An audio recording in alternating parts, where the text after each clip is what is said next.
Our next recipient is unable to be here today. His sister was going to be here on his behalf, but as we find out, she cannot be here today. Gail Papandreou was George's sister.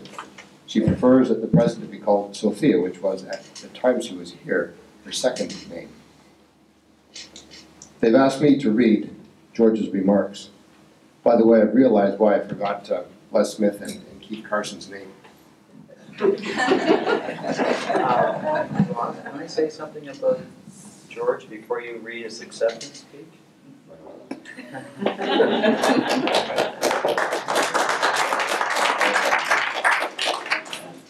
I didn't want to follow up after the speech and talk about George. I had the pleasure of being in the class with George Papandreou, and if anyone knows anything about Greek politics, Greek history, the Papandreou family is very prominent. When you grow up in King Township, which also includes Oak Ridges, you think it's the center of the universe, right? And then someone is parachuted into your class that had to leave his center of the universe because of a threat on his family's life. And I think that is such an incredible difference from what we are so used to, that you would have to leave your homeland because of a threat on your life. And George really thinks of King as one of his brighter spots in his life, and the way he felt safe here. And Ross will be reading his remarks, but I just like to make that point that we don't know how lucky we are sometimes to live in this society and the freedoms that we have, and we're not being threatened at any particular time. Anyways, George and his family moved into King's Cross, and we always thought it was a bit of a fascination because we thought, oh, he had security guards around the house because things were going to happen, but I don't think that was really the case. But George was a pretty active guy, and the babes all liked him because he's tall, dark, the hair, and good-looking guy. And he played basketball. I played basketball on the team with him, and he went on from King, his time at King, and went to university in the United States. And then the political climate changed in Greece, and he was able to go back.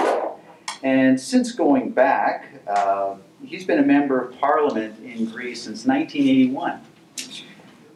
He's had various portfolios within the government.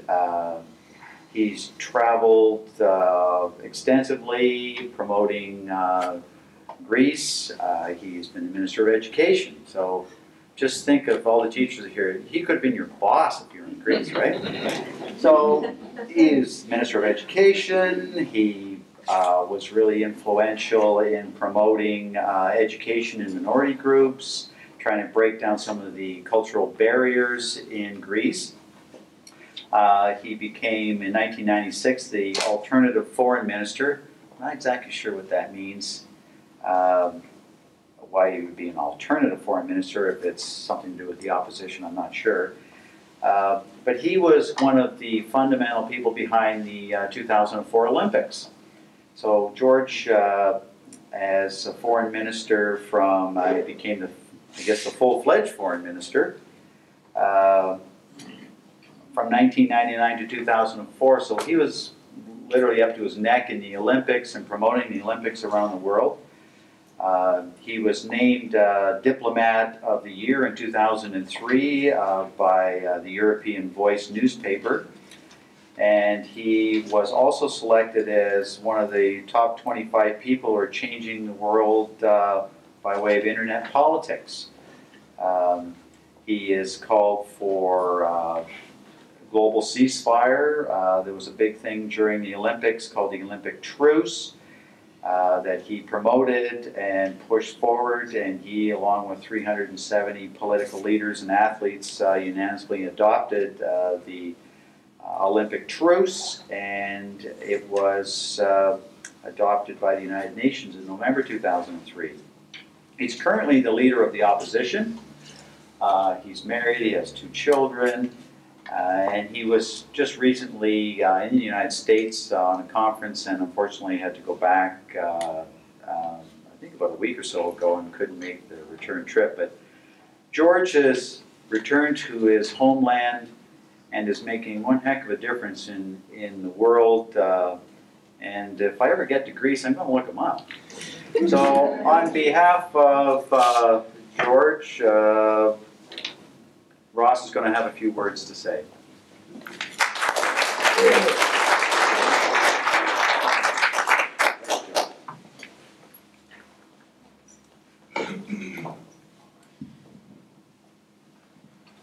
Dear friends from King City, I would like to thank you for the very special honor you have bestowed upon me by choosing me for this special distinction.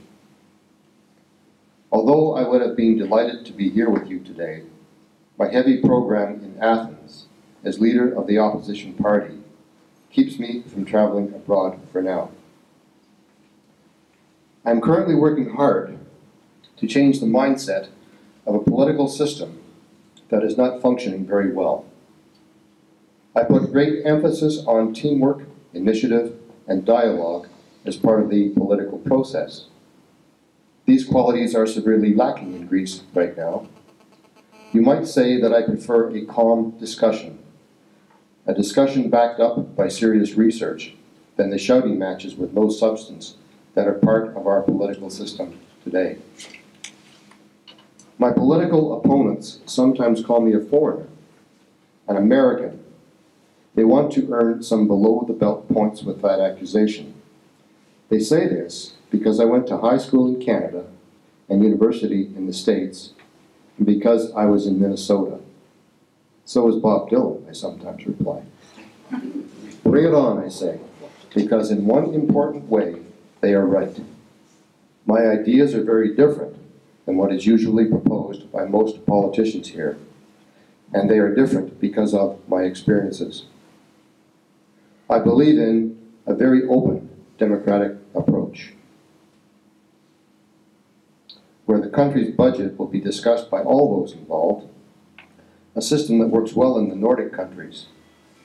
I believe that the school system in Greece should have a powerful parent-teacher association instead of being controlled by a single Ministry of Education.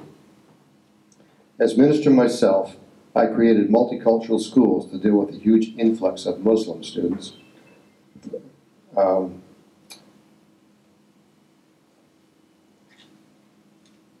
From Albania and Pakistan, and Greeks who couldn't speak Greek, who came here from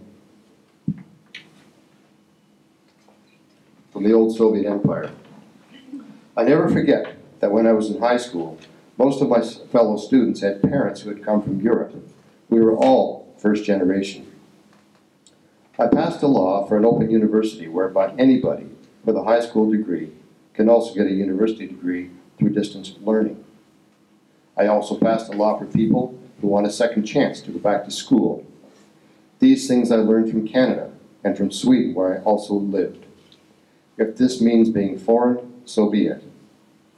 I like to think that I've taken the best from Canada, the best from Sweden, the best from Greece, and the best from my own life, and come up with my own vision, a vision that most Greeks share with me. After all, I'm not afraid of saying I'm a socialist, and that I want a government that looks out for the little guy, the unfortunate, the poor, and the disenfranchised. It's been 30 years since I left King City, 30 years since I walked through the forests to get to school. Sometimes I dream of the green world, the moisture at night, the snowfalls that kept us from going to school. One always dreams of one's youth. That's where everything began. I realize it's going to take a lot of work to change things here in Greece, but then nobody ever promised me things would be easy. If there's one lesson in all of this, it is to stay challenged. When you've got challenges ahead of you, you stay alert, active. Maybe you even stay young.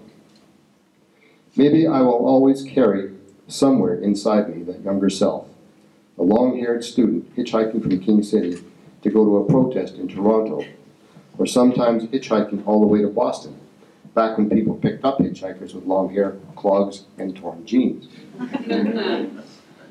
I wish all of you here today the best in your own endeavors, whatever they may be. A struggle, a challenge, that after all is what life is all about. Sincerely, George Papandreou.